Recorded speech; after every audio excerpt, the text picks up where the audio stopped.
Hello, everybody. Thank you so much for tuning in today. My name is Jesse Mayfield-Sheehan. I am coming to you live from the gym at the Elm Street School in Walpole, Massachusetts.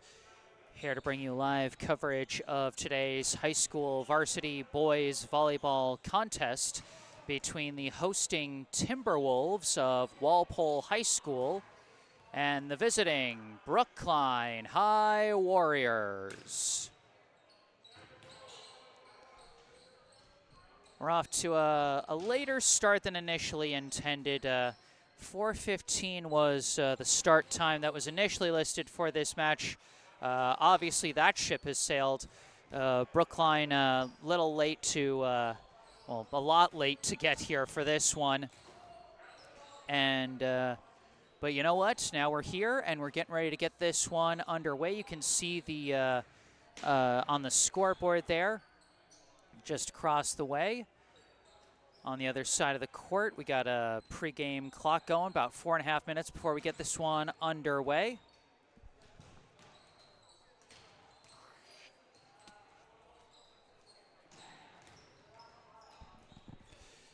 So nice to be back on the volleyball court. It's been a little while for me. The last time I got to cover this team was just before spring break in that intense 5-set match that Brookline played against rival Newton North. That one an absolute thriller. This one doesn't quite project to be as close. Brookline coming into this match with a perfect 9-0 win-loss record. And since that 3-2 match win over Newton North, they have not lost a set in their last 2 matches since then. Meanwhile, Walpole coming into this one with a record of 0-7. And while Brookline was ranked number 1 in the first MIAA power rankings for Division I boys volleyball this spring, Walpole came in at 47th in Division II. So, a slight, let's just be honest, a significant disparity in how these teams look on paper. But first off, as I always say, we don't play these games on paper, we play them on the court. And second of all, I think there is still value, even when there is such a big mismatch of competition level at this level of sports. For the favored team, it's a chance to get a lot more guys involved, get some guys some playing time, maybe guys who will see more playing time next year, or maybe veterans who have just kind of been wallowing in a backup spot on the bench can get a chance to get some playing time in before they wrap up their high school careers. Lots of benefits to be had there. And then on the side of the underdog team in a matchup like this, I think there's a lot of value to be taken away of just seeing what a team that's further along in their development looks like, kind of see what the end goal for your program is so you can continue to, just take away whatever you can, from a stronger opponent and apply that to your own game, your own team, your own program as you continue to move forward and improve. So with my overwhelming optimism out of the way there, let's take a look at the rosters really quick for the 2 teams coming into today. We'll start with the visitors. You see them warming up here, the Brookline High Warriors. Going in order of jersey number for Brookline, first off, we have a senior captain, number 1, Kristaps Vivars. Next, a junior, number 2, Noah Martin. A sophomore, number 3, Kais Alfakuri. A senior, number 5, Alon Ingerman. A senior, number 7, Andrew Bacon. A junior, number 11, Christoph Huang. A senior, number 12, Connor Christopher.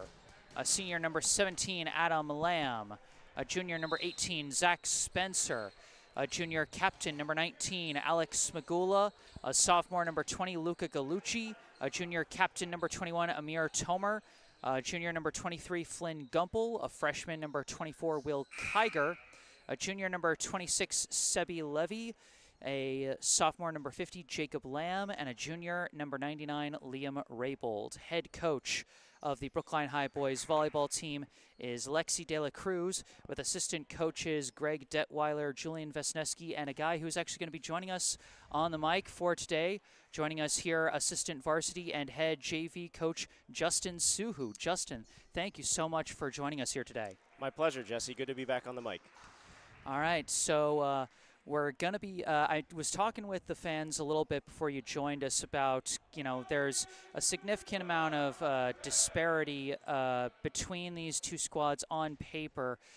Brookline being the top-ranked team of Division I and undefeated, Walpole winless so far. But there's a lot of benefits that I think both teams can potentially take away, even from a matchup this lopsided. What do you think? Absolutely. One of the things with matches like these where the level is very lopsided, it's great for, the better team to really work on staying disciplined, making sure that they're not kind of sitting back and expecting the ball to come to them, and making sure that they're on top of reading. Because when you're playing a team that's, still kind of learning the game, you're going to see some weird plays, and it's really important for them to make sure that they're not expecting things to go perfect, and to not always trust things to be very organized. Learn to expect the unexpected. I like it. And, for us, the fans, that means we could be in for an entertaining brand of volleyball. Maybe not as smooth and polished as we see when Brookline faces off against a Newton North or a Natick, but still fun in its own right. Yeah, for sure. And, this is also a good match for us to get some of our other guys involved who haven't maybe had as many minutes. This is a good time for us to rest some of our starters because they've been playing a lot of very high-level volleyball that gets very tiring very fast. So, this is a good opportunity for everybody to kind of embrace different roles for a change, for the starters to be more supportive teammates, and then for the guys who usually are on the bench supporting the team to be able to sit in the spotlight for a little bit. Indeed, and I think I've even seen a couple of guys from your JV1 squad lining up here, and it looks like some of them are going to be starting. I see number 46, sophomore Henry White, the freshman number 24, Will Kiger out there, alongside some other varsity players. We see, of course, Alex Smagula, number 19, number 3, Kais Alpha-Kuri, number 18, Zach Spencer, and number 5, Alon Ingerman, as White checks out for the libero. Number 17, Adam Lamb, getting a spot to start in place of the normal starting libero, Andrew Bacon. For Walpole, they are lining up, and we're getting this one started fast. Yeah, opening serve received by Alpha-Kuri, set by Smagula, and they call the double hit on Smagula.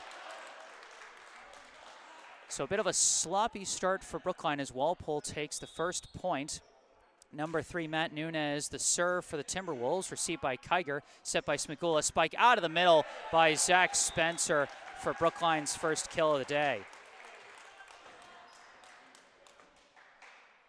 And Zach Spencer, a guy who's, kind of been caught, behind a deep depth chart out of the middle for this Brookline team so far this season, as Smagula sends over that first serve, set up by Nunez and spiked over long. The spike attempted by number 7, Captain Dan Dugan for the Timberwolves, just missed it long. Yeah, Zach's been a really hard worker. It's unfortunate, fortunate in a lot of ways, but also unfortunate in others in that we have probably the deepest group of middles in the state right now. Like you said earlier, one of my middles, Henry White, is playing for us today on varsity. Any other team, I'm 100% certain he would be a starting middle for, including, I think, other than Needham, he would be starting on every other team in the state. And we see another guy who's been on the bench a lot, getting a very nice, well-placed kill there, Alon Ingerman, with his first kill of the day as Brookline goes up 3-1 here in set number 1. Smagula's serve is received, set up, and they're going to call the double hit this time on Nunez for Walpole, so 4-1 lead here early. Smagula sticking on serve here. This one received by number 1, Hendrik Branzetti, set by Nunez. Dugan sends it over, taken by Alpha-Kuri, bumped up by Lamb and bumped over by Ingerman. Received by Branzetti, again bumped up by Nunez, punched over but punched back, and then bumped back over by Dugan, received by Kiger, set by Smigula. Spike by Alpha Curry. They kept it alive. Good hustle. Just barely. And Nunez bumps it over. Taken by Lamb, set by Smigula. Spike Spencer. A valiant effort by Walpole, but Spencer said, oh no, this point's ours. Yeah, just to build off of a little what I was saying earlier. I mean, as you can tell, Zach's a very imposing presence on the net. I think he might be the highest jumper in the gym, rivaling Chris, of course. But, you know, in the middle, I don't think anybody jumps quite as high as Zach. So definitely a presence on the net. 2 kills now for Zach Spencer, 3 assists for Alex Smigula as he goes back on serve. This one received by the libero, number 15, Jack Conti. Tapped over by Dugan, received by Smigula, bumped up by Lamb. Long roll shot by Kiger, chased down by Conti, but they can't get it over on 3. Boy, maybe not a full kill there for Kiger, but nice shot to the back line from kind of an awkward spot as they were kind of in a less than ideal sequence that time. You know, the third hitter getting that so far back from the net, and Kiger, great placement to make the most of it. Yeah, Will's a very complete player for his age. You know, I think the biggest thing for him is just being a little bit more consistent, but, you know, everything on, you know, when you watch him play, you think he's got a couple years of volleyball in him. You know, he has a very textbook form back row, playing with his ball, platform with his ball control and with his swing too. So, you know, he's pretty comfortable attacking the ball from different angles. You can tell his swing is pretty natural at this point, so there's not too much worry about him hitting off balance because he's able to kind of get a good feel for how to adjust his swing and power to adjust to a weird placed ball. Boy, considering what talent Brookline's going to be graduating at the hitter position at the end of this year, losing guys like Vivars and Christopher, it is very exciting to hear about, you know, kind of some of the next man up. Good set, Adam. And Alon Ingerman getting his second kill, and as you said, Justin, first assist to the libero Adam Lamb as Brookline goes up 7-1.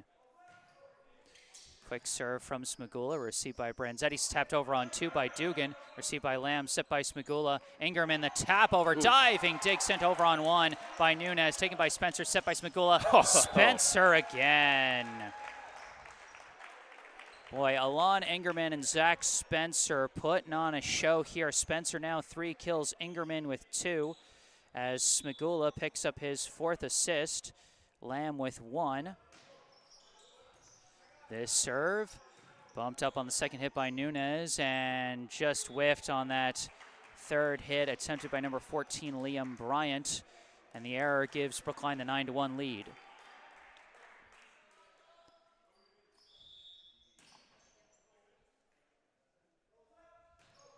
Serve from Smigula, received by Branzetti, set by Nunez. Dugan pushes it over, received by Smigula, bumped up by Lamb. Kiger pushes it, but sent back on 1 by Conti, taken by Alpha Curry, set by Smigula. Kiger tries again, dug out once again, but sent wide this time, and Kiger will get the kill.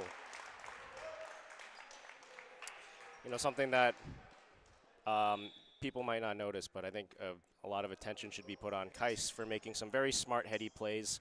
He's a really, really well-rounded player. You know, having played middle his freshman year, a lot of people don't assume middles to be very well-rounded with ball control. They kind of assume that they're, you know, big kind of lunky guys on the net to kind of just take up space. But I think with all of our middles, they're pretty well-rounded players in general.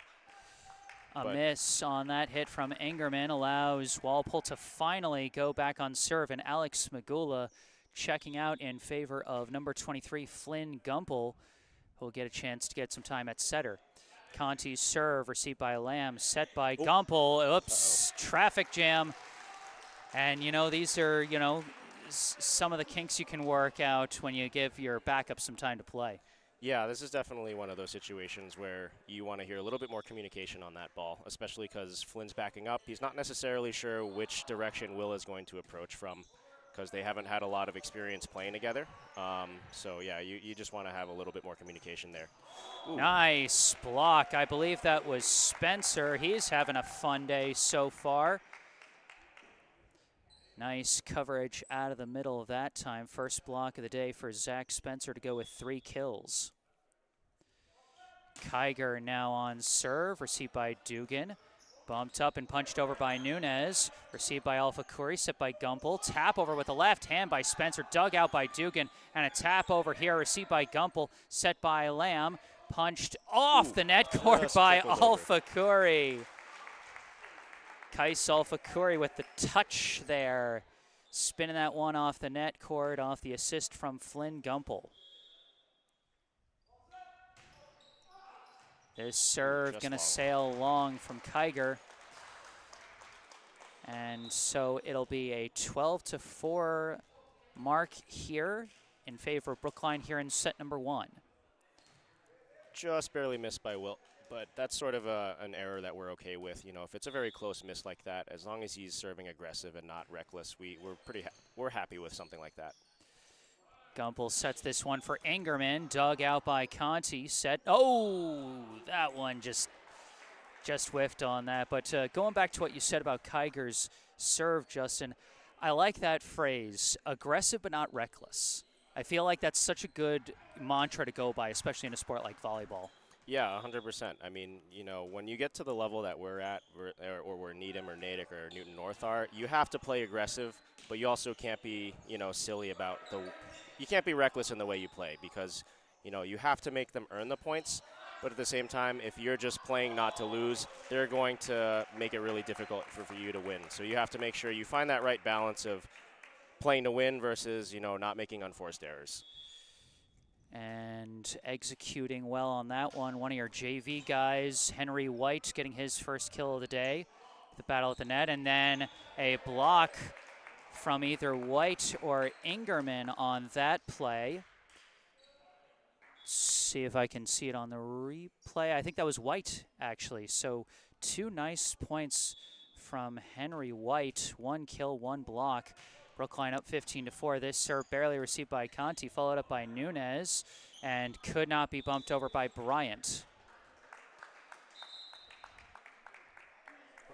And a timeout called here with Brookline well in command at a 16-4 score here in set number 1.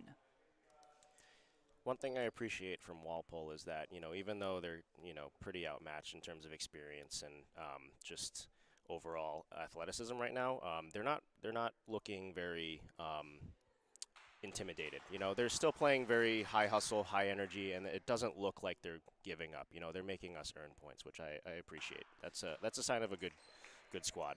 Yeah, definitely some strong defensive efforts. I would particularly shout out the libero and co-captain number 15, Jack Conti. He's taken a couple of shots, you know, straight to the forearm, straight to the chest, and survived them. And even against the backups of this team, that's saying something. Yeah, they're playing pretty fearless, which, I mean, that's not easy to do, especially when it comes to defense in volleyball. That's probably one of the hardest things to teach, is to teach kids to not be afraid of, you know, balls that are traveling like 50, 60, maybe even 70 miles an hour at your face. This serve sent wide on one, and that's going to be a service ace for Zach Spencer. What a day he is having, as he's now got 3 kills, 1 ace, and 1 block to his name.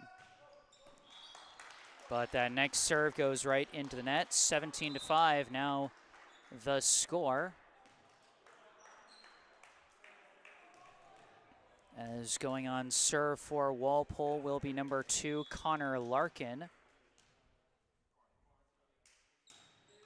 Serve received by Alpha Curry, chased down by Gumpel. Ingerman the spike. Good swing. Dug out, but oh, it dropped in. Larkin gets the dig kill there. And I think that's the first offensive point that Walpole has gotten so far today, and they got it from defense. Yeah, see, they play fearless, and, you know, that sometimes things like that happen. You know, it's tough when a ball goes over on defense, because you never know where that ball is going to go, and it's hard to track when it's kind of flying back over the net. And sending that last one flying, Kais Alpha Curry off the assist from Adam Lamb, as Brookline goes up 18-6, and another service ace, this time for Alon Ingerman. So Ingerman, his first ace, as Alpha Corey got his second kill, and Gumpel got, Lamb got his second assist. Now they set this one up. Alpha Corey again, just missed wide. I think that one was in, but okay. You know, that's another one of those where it's aggressive but not reckless and just missed by a little bit. Because I liked that idea, going cross court and trying to put it just enough topspin to drop that one on the sideline. Yeah, Kais has a lot of shots in his arsenal, and that, I'm pretty sure that one was in, but it's hard to tell from that perspective on the ref. So, it is what it is. That one from Ingerman, dug out by Larkin, tapped over, and I think they're going to say touched the net. Couple players kind of bumped into each other and I think threw off their body flight there and just sent them into the net. 22-7, Brookline 5 points away from taking the first set of this best-of-5 match. Alpha Curry, the serve, received by Dugan, followed up by number 4, Colin Singer. Tapped over by Nunez, received by Ingerman, set by Gumpel. Alpha Curry out of the back, sends it to the back line perfectly for another kill. Like you said, Alpha Curry able to attack a number of different ways as he gets his third kill of the match thus far. This serve dug out by Larkin, but not placed well. And I think we can generously call that a service ace for Kais Alpha Curry, as there was really no chance for the second hitter to follow that one up. Now this serve barely dug out by Larkin, set up by Nunez, punched over, deflected, and chased down by Alpha Curry, set by Gumpel. Spike Kiger gets through. Will Kiger now with his second kill. Flynn Gumpel, assist number 3 here in this Just a little bit of a lucky swing there by Will. The set came a little bit off the net, and this is something we're working on, but he has a tendency to approach a little bit too early on the ball. And in that particular instance, it kind of worked in that the ball traveled in a path I don't think they were quite expecting. But, yeah, one of the things is that we teach our hitters to approach based on when the setter contacts the ball and depending on the tempo they're asking for.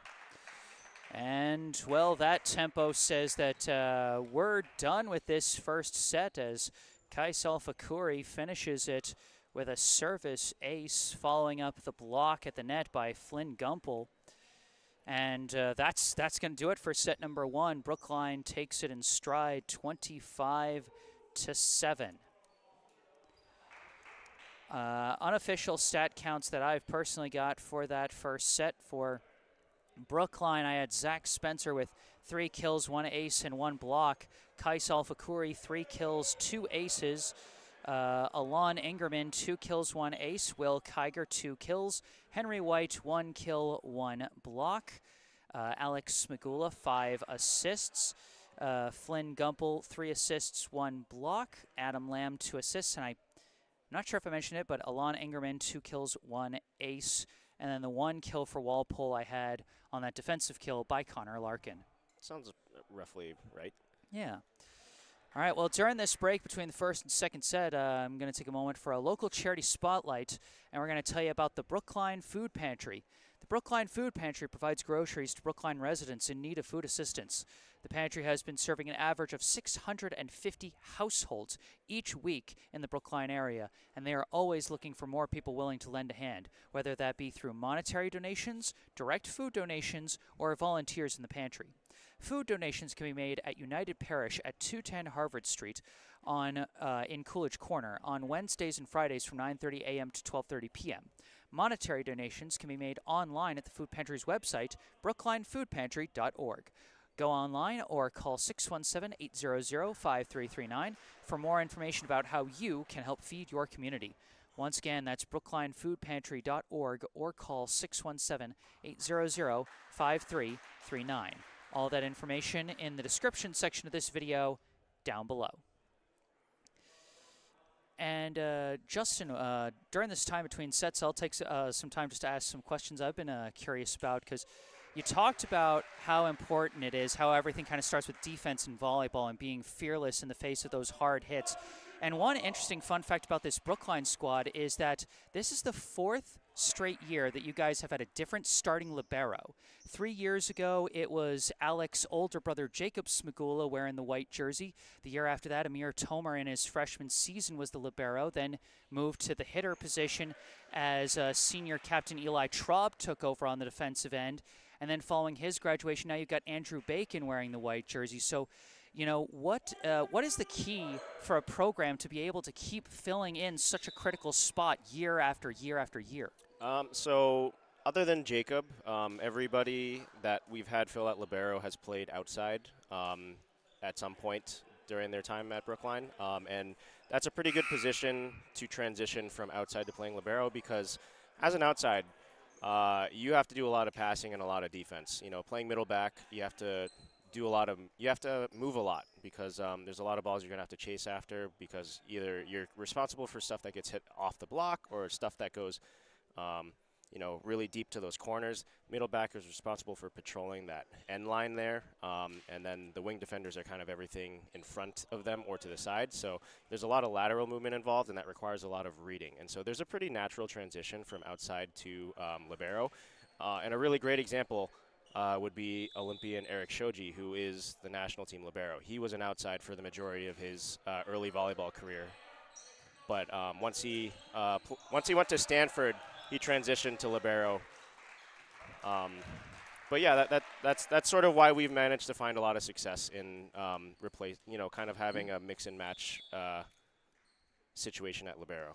That's so fascinating, as Luis Suarez sending over serves now. Another JV guy getting some playing time. That hit received by White, sent by Suarez, and a nice kill from the back by Will Kiger, as he's sort of filling that middle back spot himself. And it's so fascinating to me, because outside of volleyball, the idea of offensive ace being such a natural transition to defensive ace sounds so crazy. But in volleyball, it makes perfect sense.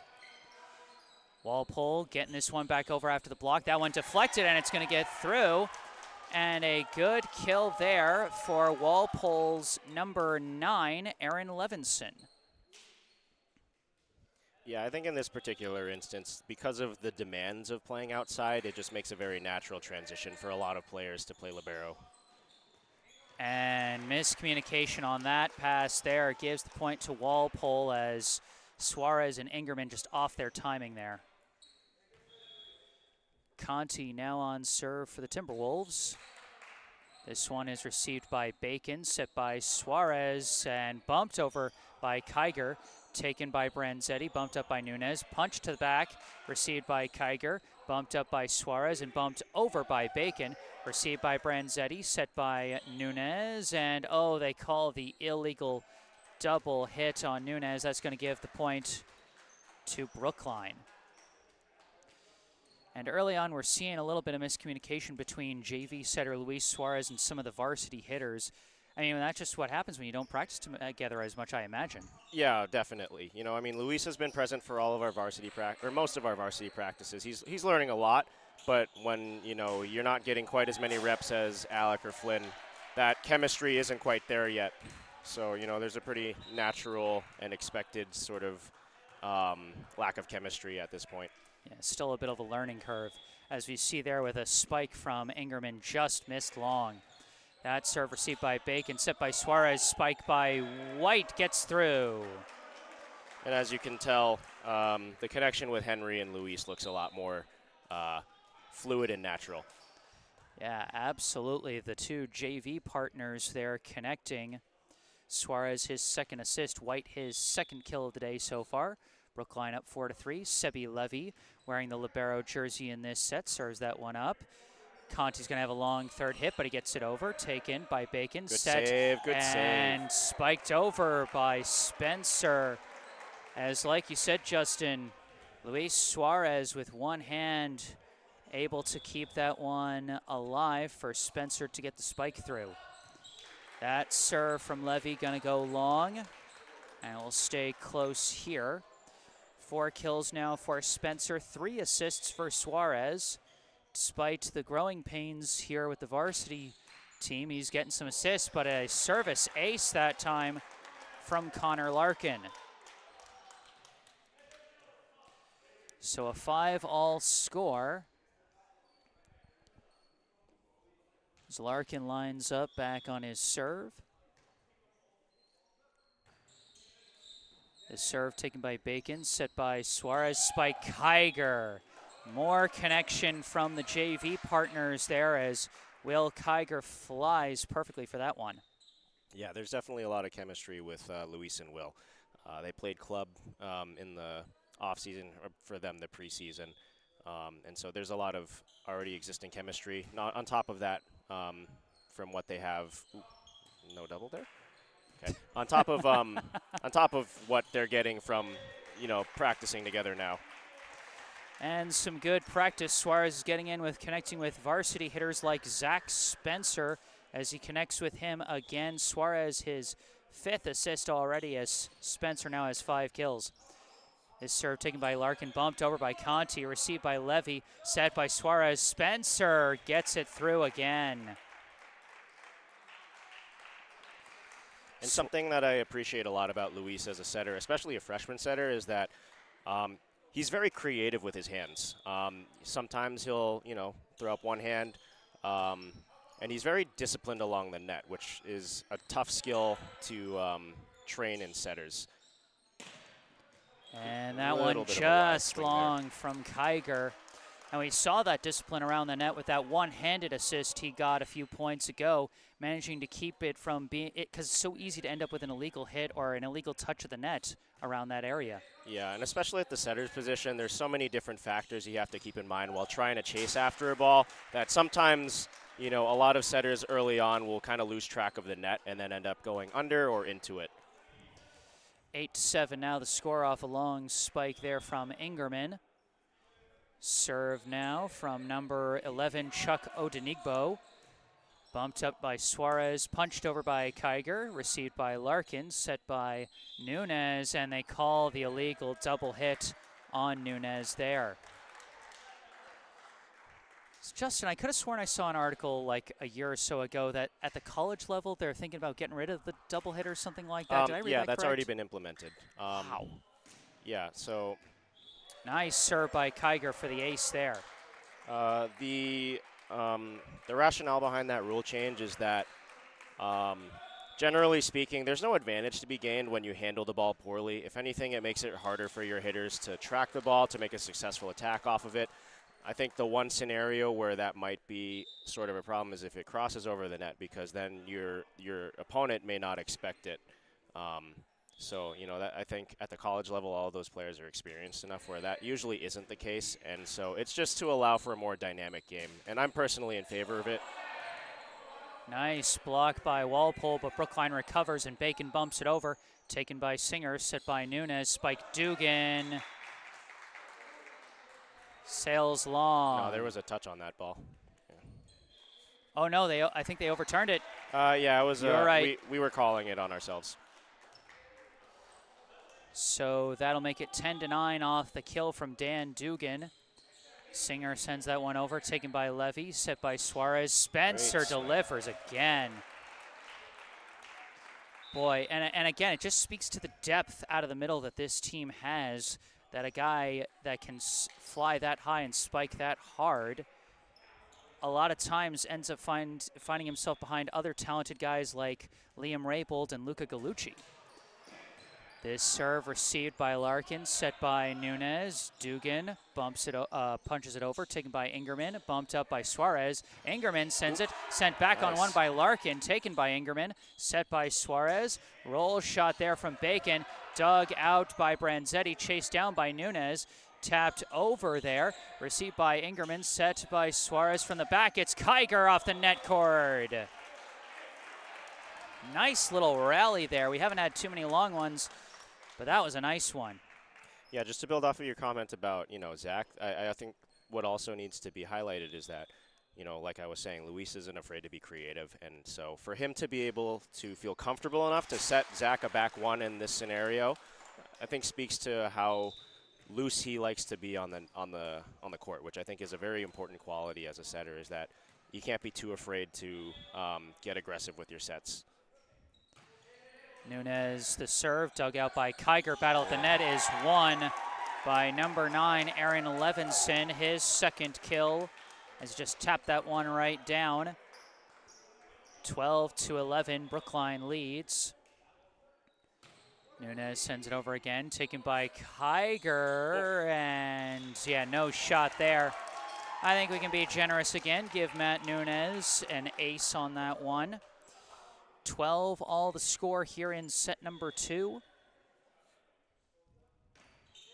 This one taken by White, set by Suarez, punched over by White and missed it wide, and Walpole is going to take the lead here in the second set. And a timeout is going to be called by Brookline. And Justin, in a scenario like this, I got to ask, you know, how out of hand would you wait for this to get before bringing some of your starters back in? I would probably wait till about maybe 17 or 18 if they're at, 17 or 18 and we're, 2 or 3, maybe 4 points behind, or definitely if we're 4 points behind. I think this is just more of a focus issue right now rather than sort of a chemistry thing. I think I trust our guys to, be able to fix this. It's just sort of a lot of trading back and forth right now. A little bit of sloppy play on our end, but also, they're playing a little bit better, a little bit more confident on Walpole's end. So it's just, for the first half of every set, you always kind of expect a little bit of maybe jitters or even some, sloppiness. So this isn't too bad. I think the timeout was a good call just to sort of get everybody focused up. Spike from Ingerman gets through, but Walpole barely digs it out. Branzetti pushes it over, taken by Levy, set by Suarez. Now Bacon the spike. Bacon. You said it earlier, Justin. The liberos in Brookline, they know how to play that outside hitter spot, and Andrew Bacon delivers there with his first kill of the day as Suarez gets assist number 9. On serve now is Suarez, received by Branzetti. Bumped up by Nunez. Dugan taps it, blocked back by Ingerman. Brookline, just like that, flips the script back to the lead at 14-13. Here comes the serve, and barely kept alive, tapped over the net. Bacon sends it right over on one, and nice. he blocks the follow-up, and then they send it. It's received by Kiger, barely sent over on 2 by Suarez. They send it right back. Chaotic play as it goes from Levy to Suarez. Tap over by Bacon, and it gets through. Almost blocked back, but Andrew Bacon, out of that chaotic rally, gets his second kill. And Justin, that's exactly what you were talking about. The more chaotic points that don't go where you expect, how do you respond? And Brookline responded there with the point. And that's a service ace there for Luis Suarez, as Brookline has now scored 4 unanswered points out of this timeout. This serve taken by Branzetti, set by Nunez. Tap over by Dugan, taken by Levy. Set by Suarez. Kiger from the back. Might have been a little off from how he wanted to hit that one, but it gets through for the kill. 6 kills now for Kiger. And Suarez, who seemed a little off on his timing early in this set, now has 11 assists. Serve received by Branzetti off of the basketball poles. Dugan follows it up well, and Nunez bumps it over. Taken by Levy, set by Suarez. Tap over with the right hand by Ingerman. Sent back on one, spiked back on one by Andrew Bacon. Third kill of the day for Andrew Bacon. As Brookline goes up 18-13. Serve from Suarez, received by Branzetti, sent over on 2 by, I think, Dugan. Received by Suarez, bumped up by Levy, and Bacon taps it over, but runs over that half-court line. That violation is going to give Walpole the point, as Brookline's point streak ends at 6 straight. Boy, I feel silly about asking whether or not you wonder if you sub these guys out, because they answered perfectly out of that timeout. Yeah, I mean, my JV1 guys, as I've told you, I've affectionately called them Varsity 2 all year, and there's a reason for that. Half of the lineup right now is my varsity 2 guys, and they play very high level ball for their age. So this is we're not worried about them not playing some high level volleyball or making smart decisions. As you can tell, Luis and Will are very comfortable playing all over the court, running back ones for Luis, or even pipe out of the back row for Luis as well, and Will.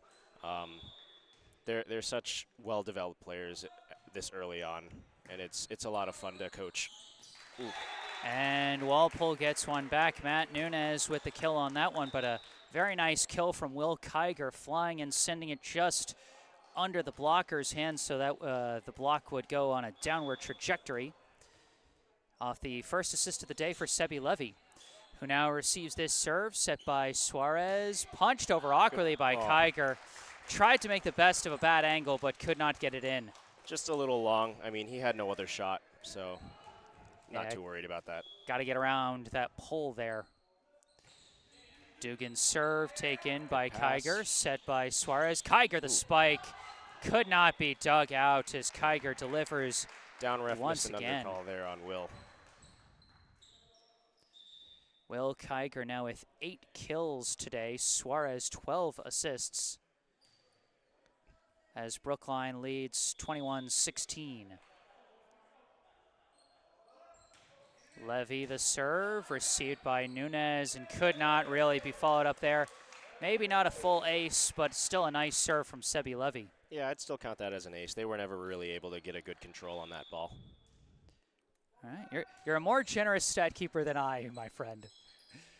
Odenigbo taps that one over, received by Levy, set by Suarez. Spike Kiger once again. He is really getting into a rhythm, starting to look automatic with these hits here in set number 2. Yeah, he's such a dynamic hitter. It's been a pleasure coaching him all season. You don't get a lot of freshmen who can jump like he does or hit like he does. It's kind of reminding me of Chris when he was a freshman. This hit received by Suarez, set by Levy, and that one, kind of an off-angle roll shot attempt, just goes into the net. And as soon as you started saying that just now, I was like, yeah, it reminds him of Chris. I knew that was who was coming. 23-17, Brookline now 2 points away from finishing this second set. Larkin on serve, received by Bacon, bumped up by Levy. Roll shot, Kiger is blocked back by Chuck's Odenigbo.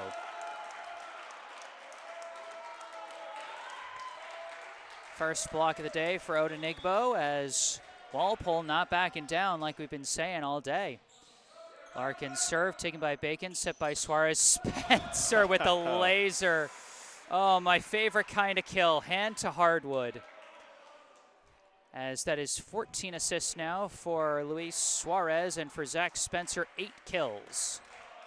And it is now set point for Brookline. Serve and Ingerman. I knew that one was going to happen. Yeah, that one crossed just a little bit over the border of aggressive into a bit reckless there. 24-19. Odenigbo on serve for the Timberwolves. Taken by Bacon. Sent over on two by Suarez. Great decision, Luis. And boy, we've been talking about how much better Suarez has looked over the course of this set. What better way to end it than with an on-2 left-handed tap over as he gets his first kill of the day. Andrew Bacon gets his first assist, and Brookline takes set number 2, 25-19. Yeah, and I think that's something that we can appreciate a lot about our setters at Brookline is that they find ways to open up the offense for their hitters. A little bit less than I would like at the moment, but I think Flynn and Luis in particular are pretty good at mixing in some of those setter dumps. Alec, being a lefty, has his own way of doing forcing the other team to respect him as a offensive presence with his swings. A little bit less setter dumps from Alec, but all three of them are very dynamic in the way that they find ways to mix things in just to keep their the opposing block on their toes. That's something that I've always been curious about. Why is it that obviously Alec has the talent to do those full swings on 2, but why doesn't he do as many of those light dumps as you were talking about? We're working on it. I think sometimes Alec is great at running an offense, so we have such talent on our net that sometimes it's just sort of like, why would I do this when I can expect Chris to bounce the ball to the ceiling like he did versus St. John Preps? You know, I understand why Alec doesn't, but I also think that there's a lot to be gained by him doing that a little bit more often. I think Flynn does a really good job of, going up for a set and then just dumping it with two hands, as just setting it over the net off the side of his arm or shoulder. When a guy's got such an effective fastball, sometimes it can be hard to convince him to work on his changeup. Yeah, absolutely. All right, 2-0. Brookline leads here in Walpole. We got some notes. We had some notes in the live chat. Susie Q saying loving Coach Suhu on the broadcast, and also shout out to Marsha Buchanan and Ed and Lynn Forgas for the notes before we got this one started. Happy to see you guys tuning in. Hoping you've been enjoying this live stream so far, and it's so interesting having watched a lot of these varsity starters for Brookline, having come up over the years. It can be so easy to kind of point out where guys, grow and take on bigger roles, like Chris moving from middle hitter his freshman year to the outside, and then going from like third on the team in kills to first. That can be very easy to measure. It can be a little harder to measure with a setter, especially like one like Alec who starts as a freshman. Like, you kind of have to look in the moment to moment and be like, okay, there's less miscommunications over the course, because I think we saw some more of those kind of mishits like what we saw with Luis in this second set. We saw more of those with Alec in his freshman year, and now it feels like we almost never see those mistimed sets now here as he's a junior. Yeah, and part of that comes with us making sure that our hitters are staying patient. A lot of the times, these hitting errors you see are not only like partly responsible because of the setter, but also because the hitters may not be thinking about adjusting to the ball. They're kind of, Alec is such a talented player where as a freshman he was still setting with pretty great accuracy. So a lot of times hitters kind of get into this, I expect that ball to be right where I want it, so I don't have to think about it too much. But it's really important that even if you do have a great setter, that you're still patient on your timing step and adjusting and reading to where the ball is going rather than sort of expecting the ball to be there. All right, here we go for the start of set number 3. If Brookline wins this one, then we all go home. Branzetti with the first serve. Received by Jacob Lamb, tapped over by Will Kiger, but I think he touched the net. He went under. Yep. Yeah. This is something that I went over with all of the teams earlier, that it's not club rules in high school. If you cross the midline outside of the antenna, that is still considered an under, whereas in club rules, if you're outside the antenna and you cross the midline, that is not. Wow. That's a nice, fun fact to learn. Yeah, it's a lot of fun having to teach kids different rules after they spend a lot of time learning volleyball under the club rules. A nice dig from Suarez, and he bumps it over on the third hit, sent right back on one, taken by Levy, set by Suarez. Spike from Jacob Lamb, and he launches that one well long as Walpole takes the 2-1 lead. Oh, Jacob's hitting outside. Jacob Lamb, another backup, getting some playing time here in set number 3. Serve received by Levy, set by Suarez, mistimed, but White gets it over. Taken by Dugan, set by Branzetti, punched over by Bryant, dug out by Suarez, bumped up by Levy. Lamb sends over the roll shot, sent back on one, and could not be kicked back up as Henry White delivers the kill. More of those chaotic points that, like you said, Justin, you gotta practice. You gotta get used to, or get less used to, the polished stuff so that you can expect the unexpected and be ready for anything. Yeah, I think Henry White in particular is really good at not letting. Is there a net? Yeah, that was Lamb, Jacob Lamb. I think that looked like a full-fisted punch on that one as he gets his first kill on the Brookline bench loving that one. Sorry, where was I? Henry's really good at reading the play rather than sort of expecting things to happen. I think Henry in particular is one of the best readers in the entire program as far as either blocking or just sort of observing the play. You know, when he's on the net, I always see him make these small little adjustments. He's reacting to how the play is going and also to what's going on the other side of the net. So he's not always making assumptions. He's making a lot of very, very intelligent decisions based on what he sees rather than what he thinks is going to happen.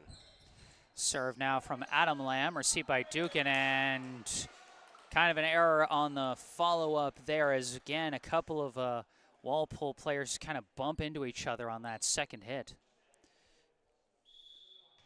And it's 4-3 the set by Branzetti, but tapped right back. I think, was that Suarez who got that one? I think it was, yeah. All right. A kill from Luis Suarez, that time his second. And a 5-3 lead for Brookline. Really good job on Luis there, staying disciplined and not reaching too far over the net or hitting it. Exactly what you were talking about, Justin. Disciplined around the net. And, boy, that one, I think with no touch we can give an ace on that one, yeah, even if it was more of like people just getting lost on where to go. But I think, you know, when there's no touch, you got to give credit to the server there, although he's going to get credit for a service error on that one as he sends that one into the net. You know, it's kind of like baseball rules. If you lose the ball in the sun, then it's typically not counted as an error if you don't touch it. Oh, okay. And Larkin sends that serve into the net. As Brookline gets that one back. That's one of my least favorite parts of stat keeping in baseball is finding out what was called an error and what was called a hit. It drives me crazy. Yeah, that I can imagine that's pretty difficult. Ooh, and tried to pull back but could not, as Jacob Lamb going to get the service ace there. Number 5, Dylan McCarthy, was trying to pull back, but it ended up touching the side of his arm there. So that'll be one ace for Jacob Lamb, as it's an 8-4 Brookline advantage. And Justin, we've talked a lot about, you know, what we like to see from setters, but, you know, if you're a casual fan just watching this game and you don't know as much of the ins and outs of volleyball, you know, what's a good rule of thumb for appreciating a good pass from a setter? Because obviously it's so easy to appreciate a good hit from a hitter. You see hit ball move fast, get point, you know, but for a setter, you know, a lot of times they get overshadowed by that big hit. So how would you recommend casual fans watch the game to better appreciate good setting? Yeah, see, setter is always a very difficult position to evaluate from that end because a lot of their success is sort of shadowed by the end result of the play. You know, if you're watching, you want to see how they observe. Ooh, interesting handling there. You want to see how they observe the pass and how they make decisions. You know, like, are they observing what's happening on their side of the court off of an errant pass, seeing where their hitters are, or are they looking on the other side of the team on the other side of the net to see if the other team is blocking or shading in a certain direction? So usually the best way you can tell if the setter is making good decisions is if they're getting single blocks for their hitters or even no blocks, or if there are double blocks, is it a well-formed block? That's a little tough to observe, especially from this particular perspective, but, you know, setting is such a difficult position to really evaluate as a casual observer. Odenigbo on serve for Walpole here, received by Kiger, set by Spencer, and Kiger sends that one through. Wasn't expecting Zach Spencer to get an assist today, but he gets one there off another nice kill from Will Kiger. That is 10 kills for the freshman outside hitter Will Kiger. And Zach Spencer now with a number in 4 different kinds of stats, as they call the illegal double hit there. Brookline now up 11-5. As I was saying, Zach Spencer, he's got 4 different stat categories he's got a number in: 8 kills, 1 ace, 1 block, and 1 assist. Yep, I mean that's our middles for you. Super well-rounded. Zach can set a ball if he needs to. Henry can set a ball if he needs to. Luca and Liam definitely can. You know, what a swing. And of course, you'll love it when your setter gets to set you up for a nice clean swing like that one. 15th assist of the day for Luis Suarez as Will Kiger gets kill number 11. And yeah, for the casual observer, that's a really great play there because Walpole is scrambling. Their block isn't well formed yet. So Luis sends a quicker ball to Will so that he can beat the block as they're scrambling to get in place. So even if they do get a hand up, it's probably not going to be anywhere over the net. They're kind of just trying to take up some sort of space as much as possible. But in that case, there really wasn't much of a block for him to deal with. Serve now from Singer, received by Levy, set by Suarez. Kiger muscles it through the blockers for the kill there. And there's a play where, maybe the setter didn't manage to fool the blockers with his pass, but his hitter has so much power that he just makes it happen. 12 kills now for Kiger, 16 assists for Suarez. Suarez's serve received by Conti, set by Branzetti. Dugan punches it over and sends it long. Yeah, just to get a little bit more into your comment there, like even though he did get a double block, setting is such a nuanced position. There's so many different things you have to consider, like what the quality of the pass is, where your hitters are on the court, where your defenders are on the court if you're running a lot of different offensive options, where the blocker is the defense well formed on the other end, how off the ball is. There's so many different factors you have to consider. So, even if they do make a good decision, it may not always directly result in a single block. And sometimes, even if you would ideally want a single block, if you just set your best hitter, I don't think Chris would have any issue dealing with a double block against most teams. And in this case, Will really doesn't have too many issues dealing with a double block either. So, even getting a double block isn't necessarily the strongest indicator of, is that a good decision from the setter? Oh, that one tapped over there by Branzetti. He gets a kill on that one. Will Kiger has upped his own kill numbers to 13 on the day. Suarez with 17 helpers. Branzetti's serve received by Levy and tapped right back on one by Aaron Levinson for his third kill. And I like that we're having this conversation, Justin, because it really does illustrate the point you were making about how there is so much complexity to the setter position. It can be so hard to properly watch and appreciate, but any little tidbits of information that fans can take in, I think, can really help them in continue to watch this beautiful sport going forward. Yeah, and I think really the closest analogy you can get in terms of a position in another sport would be quarterback, right? The quarterback is thinking of so many different things going on the field, where the receivers are, what the defensive coverage is like. If the defense is tight to the receiver, is it, is the defender like a little bit in front of the receiver? And so in that case, maybe the quarterback might want to throw what would typically considered a bad throw and throw behind the receiver. So do you want a back shoulder or something like that? Exactly. So that the kind of, mental load for the quarterback position and the setter position are so very similar. It's such a heady position. There's so many different things that you need to process. And sometimes you don't even get to process all of those things because there's so much going on. All right, looks like they called an illegal hit on Walpole that time as Brookline goes up 20-8. Kiger, the serve barely dug out by Larkin, sent over on two by Branzetti, taken by Levy, set by Suarez, spike from Adam Lamb, and he launches it. Oh, they have Adam hitting now. Everyone's getting a piece of the pie out here today. Yeah, and again, that's part of why I want to help to emphasize that position, because like you said, it's like quarterback. It's such an important position. And every single time you're making a decision based on like 5 different potential like on your average sequence, there's 5 different things a setter can do. Set it to the outside guy on the left, set it to the right side hitter on the right, send it straight up for the middle hitter, set it up for the guy charging in from the back, or just send it over on two himself. Yeah, at any given time, a setter might have 10 different factors they could consider when making a decision. Ooh, just out. That's a great shot, though. Yeah, there could be so many different factors for them to consider, and there's absolutely no way that they'd be able to consider all of those in time unless you have a ceiling that's maybe 100 feet high. Setters have to make a lot of difficult decisions with. Even if they have all the information at their disposal, they're going to have a limited amount of time to process it all. So, a lot of it is, it's an art. There's no real science to it. because there's just so much going on.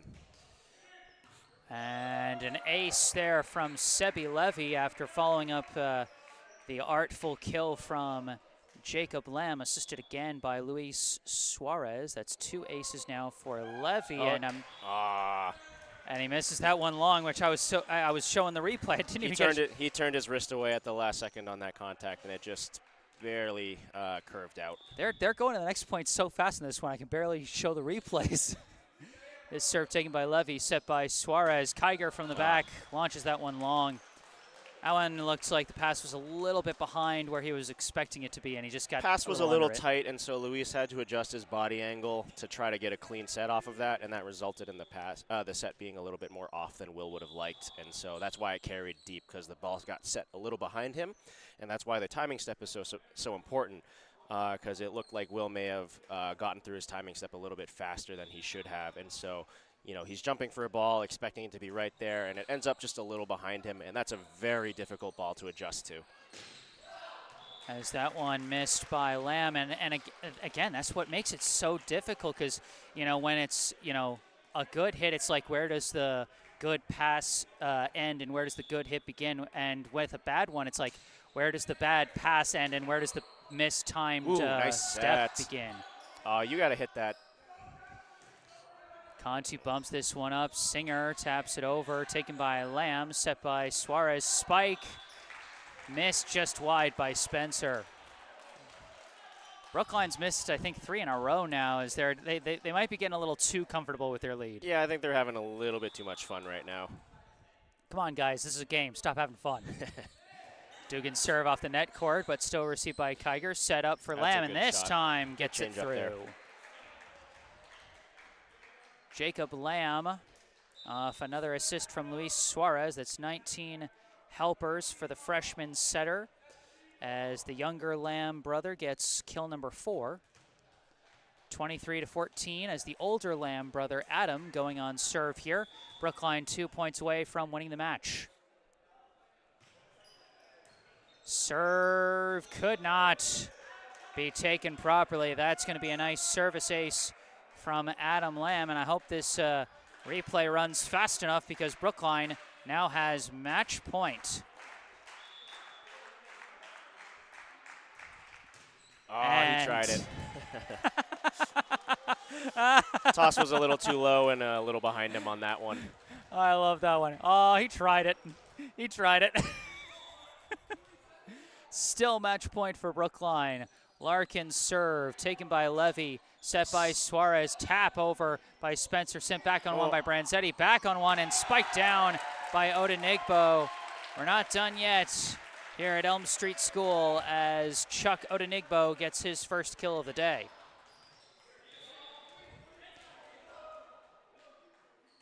Larkin's serve taken by Jacob Lamb, bumped up by Suarez, and boy, everything just kind of went wrong on that one, as Walpole getting a few points back here at the end.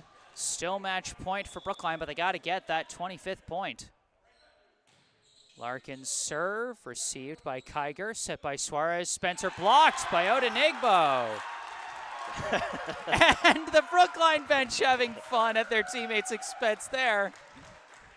They are having too much fun here, aren't they? A little bit. Yeah, when you go up against a single block, you typically expect the hitter to win that matchup. And Lamb got the deflection and wins that matchup. And Brookline wins the match. Good fight, Walpole.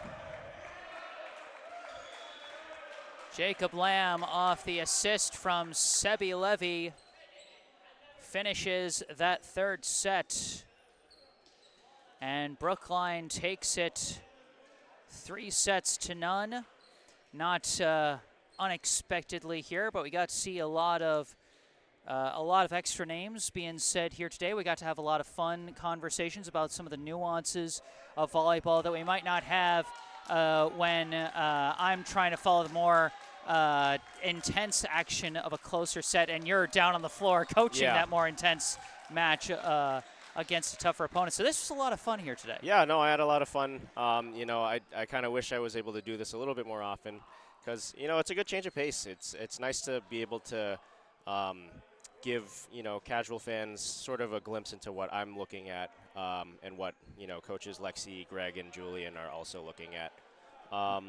You got any questions for me? Not too much. I mean, final thoughts on the match.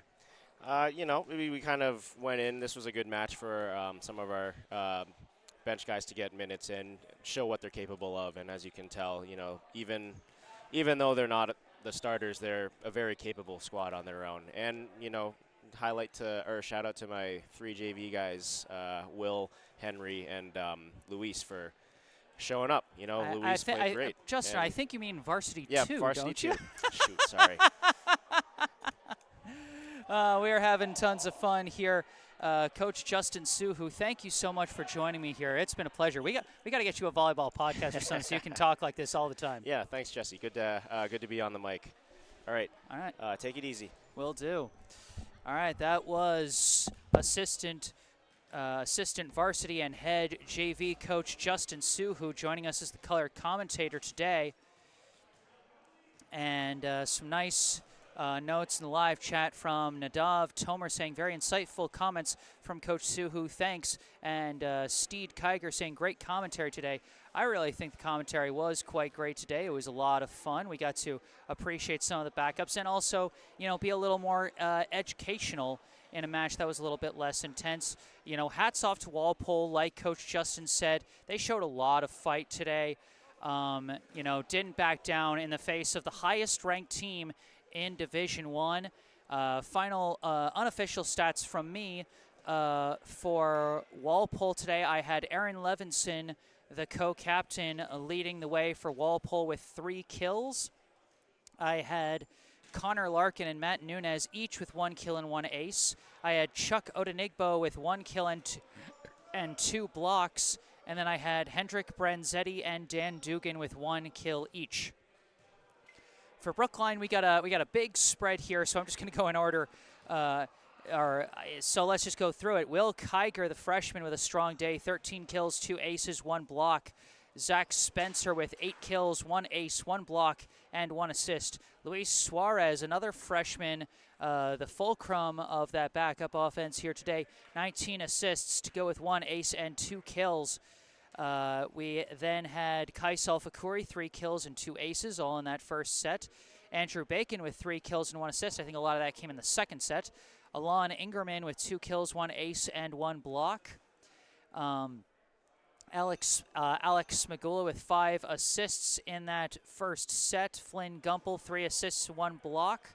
Sebi Levy, 2 assists and 2 aces. Jacob Lamb coming in there at the end in the third set with 5 kills and 1 ace. Henry White with 3 kills and 1 block.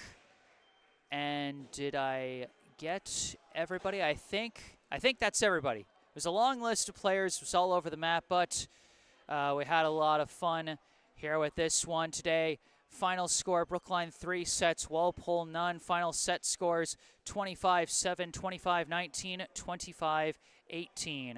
Brookline improves to 10-0 on the season. Walpole falls to 0-8, but like I said, Walpole can keep their heads up after not backing down in the face of such a high-ranked team.